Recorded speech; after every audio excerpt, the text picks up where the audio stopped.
कैसे हैं आप सभी। आशा करता हूँ आप सभी बहुत अच्छे होंगे। और आज का यह टेंस पार्ट 2 का क्लास आप लोगों के लिए अवेलेबल है। जैसे मैं आपको कल पार्ट 1 पढ़ाया था और आज हम लोग पढ़ेंगे पार्ट 2।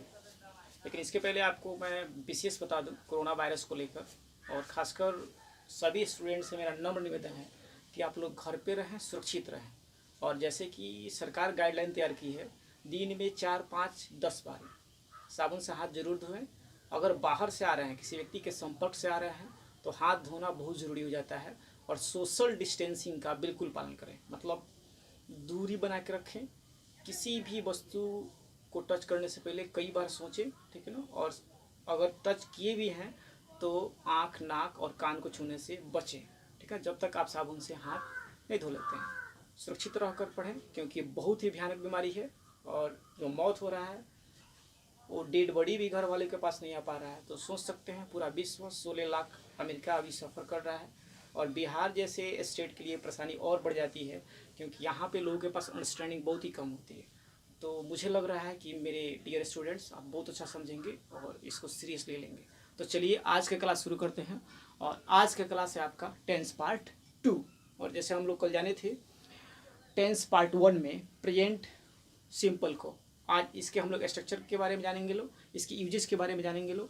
और स्ट्रक्चर आपका negative, interrogative, interrogative negative, WH होगा, ठीक है ना। तो इस सबको अच्छा से समझिए और इस पे प्रैक्टिस कीजिए। घर पे रहिए, सुरक्षित रहिए। चलिए स्टार्ट करते हैं देर न करते हुए। तो स्टूडेंट देखिए, आपका है simple present structures and usages, ठीक है ना। तो सबसे पहले चलिए हम लोग स्ट्रक्चर को डील कर लेते हैं, ठीक है ना। स्ट्रक्चर आपका है नेगेटिव का, तो सब्जेक्ट प्लस डू या does plus not plus V1 plus object plus RM, ठीक है ना। सबसे पहले क्या है आपका सब्जेक्ट है, उसके बाद क्या है डू है, डज है, नॉट है, V1 है, ऑब्जेक्ट है और RM है, ठीक है।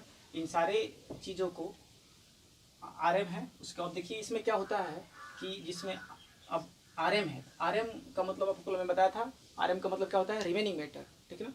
तो अब समझने का प्रयास कीजिए। केवल आपका एसर्टिव में ही क्या होगा, केवल एसर्टिव में ही आपका क्या होगा, मतलब V1 V5 होगा। या जो ही आपका ये डज जाता है, डू डज, तो ऑलरेडी V5 है तो केवल V1 होगा। स्ट्रक्चर समझिए। चलिए, वह बाजार जाता है, जैसे आपको मैंने कल पहचान बताया था कि जिस टेंस के अंत में क्या हो, ता हो, ती हो और ते हो, तो क्या होगा, वो होगा सिंपल प्रेजेंट। तो अब देखिए निगेटिव है, नकारात्मक सेंस दे रहा है, तो वह बाजार नहीं जाता है। तो अब देखिए इसका क्या होगा ही, तो ही कौन पर्सन आपका थर्ड पर्सन है, तो थर्ड पर्सन है। तो आपको कल बताए थे हम कि जो V1 होता है वो प्लूरल होता है और जो V5 होता है वो सिंगुलर होता है। तो देखिए डज लगकर सिंगुलर है, तो चूंकि ही भी क्या है थर्ड पर्सन का सिंगुलर है, ही क्या है थर्ड का सिंगुलर है, तो इसके साथ आप जो हेल्पिंग वर्ब सेट करेंगे वो डज करेंगे।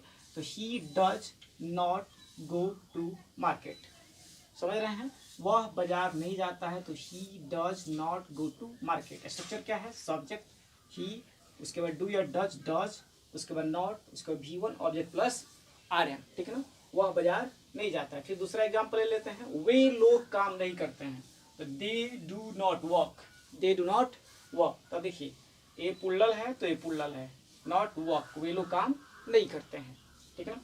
आइए नेक्स्ट चलते हैं इंट्रोगेटिव सेंटेंस। इसको हम लोग स्टार्ट करते हैं। इसको हम लोग यस नो इंट्रोगेटिव बोलते हैं। कौन इंट्रोगेटिव, यस नो, यानी जिसका जवाब हम किस में दे दें, हाँ या ना। जैसे मैं बोल रहा हूँ क्या आप बाजार जाते हैं, तो आप जवाब दे सकते हैं हाँ, नहीं तो ना, यानी यस नहीं तो नो, ठीक है। तो इस तरह के सेंटेंस को हम उसके पहले हेल्पिंग वर्ब से स्टार्ट करते हैं। तो हमका हेल्पिंग वर्ब क्या है, डू या does plus subject plus V1 plus object plus RM। और देखिए क्या वह बाजार जाता है, आसानी से आंसर दे देंगे किसमें, हाँ या ना में।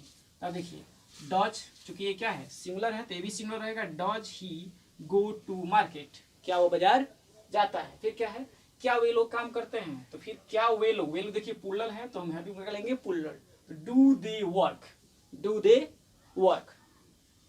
उसके बाद आपका आता है फिर इंट्रोगेटिव। देखिए इसमें करना क्या, प्रैक्टिस कीजिए, जितना हो सके प्रैक्टिस कीजिए। और आपको ज़्यादा दिक्कत है, अगर कोई स्ट्रक्चर समझ में नहीं आया है तो आप जस्ट कमेंट कीजिए, आई जस्ट रिप्लाई, अंडरस्टूड। चलिए इंट्रोगेटिव से इंट्रोगेटिव निगेटिव, यहाँ लेते हैं इंट्रोगेटिव निगेटिव, यानी डू या डज, सॉरी डू या does plus subject plus not plus V1 plus object plus RM। इसमें क्या आएगा, क्या भी आएगा और क्या आएगा, नहीं भी आएगा। तो क्या भी आए और नहीं भी आए तो समझिए क्या आएगा, क्या इंट्रोगेटिव के लिए, नहीं निगेटिव के लिए, यानी क्या है, इंट्रोगेटिव निगेटिव है। ठीक है, चलिए समझना शुरू कीजिए। क्या हुआ, बाजार नहीं जाता है, ठीक है ना। तो अब देखिए डज, डज क्यों सेलेक्ट किए हैं, क्योंकि क्या है, सिंगुलर है। तो वर्ब सिंगुलर कब होता है, वर्ब सिंगुलर कब होता है, जब उसमें क्या रहता है, एस या ई एस। ध्यान रखिए एक बार और, वर्ब सिंगुलर कब होता है, जिसमें क्या रहता है, एस और ई एस। ठीक है ना। तो यह क्या है, क्या हुआ बाजार नहीं जाता है, तो does he not go to market, question mark. फिर क्या है, क्या वे लोग बाजार नहीं जाते हैं, तो क्या है, do they not go to market. ठीक है ना। चलिए नेक्स्ट चलते हैं, डब्ल्यू एच इंट्रोगेटिव। और डब्ल्यू एच इंट्रोगेटिव मतलब क्या समझते हैं, डब्ल्यू एच मतलब जिसका उत्तर, वैसे वाक्य को हम डब्ल्यू एच इंट्रोगेटिव में अंतर्गत रखेंगे जिसका उत्तर किसमें ना मिले, हाँ या ना में, यानी कुछ शब्द का प्रयोग करना पड़े। जैसे क्यों आप बाजार जाते हैं, तो आप कह सकते हैं क्या, हाँ ना नहीं। आपको कहना क्या होगा कि मैं बाजार इसलिए नहीं जाता हूँ, मतलब देखिए मैं बाजार इसलिए नहीं जाता हूँ कि डैश डैश डैश, बहुत सारे परेशानी हो सकते हैं।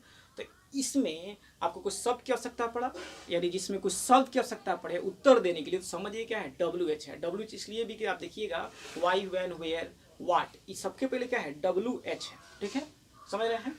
चलिए कैसे वो बाजार जाता है, देखिए कैसे, कुछ कुछ क्या चाहिए आपको, कुछ शब्द चाहिए उत्तर देने के लिए। इसके लिए सबसे पहले आप क्या डालेंगे, इसमें डब्ल्यू एच वर्ड डालेंगे, तो हाउ हो गया।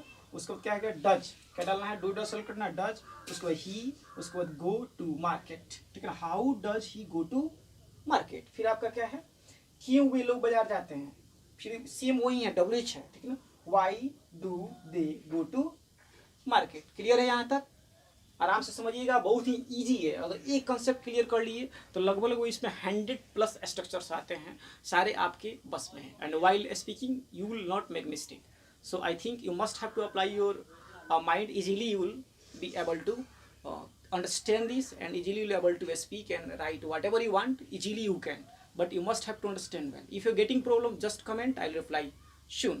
Understood? चलिए यूजेज जानने का प्रयास करते हैं। यूजेज, किसी टेंस का प्रयोग हम कैसे करेंगे, किस टेंस का प्रयोग कहाँ कहाँ होगा, ये सब जरूरी है। ठीक है ना। इसमें क्या है, इटर्नल और यूनिवर्सल ट्रूथ। इटर्नल और universal truth, what do you mean by eternal. Eternal का मतलब होता है, यूनिवर्सल का मतलब होता है कि कटु सत्य। कटु सत्य समझते हैं, कटु सत्य का मतलब होता है जो था, है और रहेगा, यानी कोई उसमें चेंजेस किसी मानव के हस्तक्षेप से पॉसिबल नहीं है। जैसे आप समझिए, मैन इज मॉर्टल, मानव क्या है, मरशील प्राणी है, आज हम लोग हैं, कल नहीं रहेंगे। ठीक है ना, पहले भी नहीं थे। ठीक है ना, मतलब हम लोग नहीं थे, बाकी लोग थे, तो एक प्रक्रिया चलते रहती है।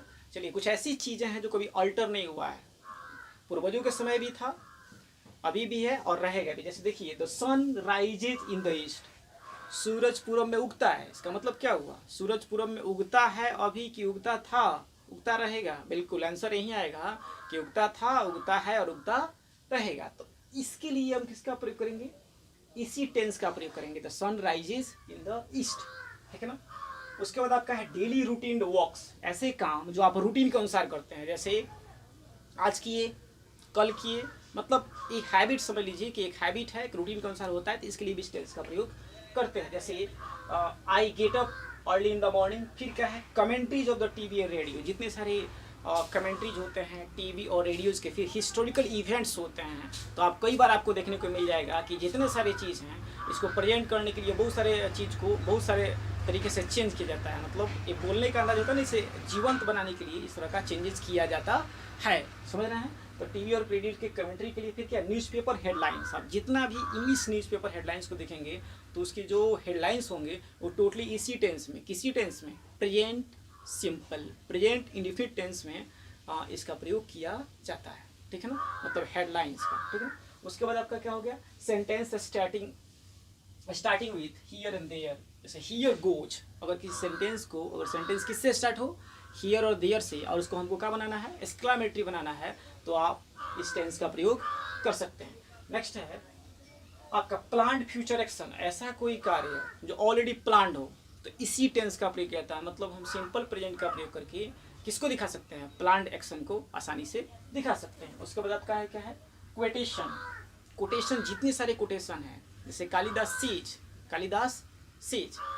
फिर John Kid sees beauty to see not to touch. तो ये कोटेशंस है ना, ये भी किस टेंस में आते हैं, सिंपल प्रेजेंट टेंस में आते हैं, ठीक है। उसके बाद है विद, व्हेनेवर एंड व्हेन। अगर कोई सेंटेंस आपका व्हेनेवर और व्हेन से स्टार्ट होता है तो प्राय इसी टेंस का प्रयोग किया जाता है। तो मुझे जहाँ तक लग रहा है गाइस, आसानी से आप इसे समझ गए होंगे।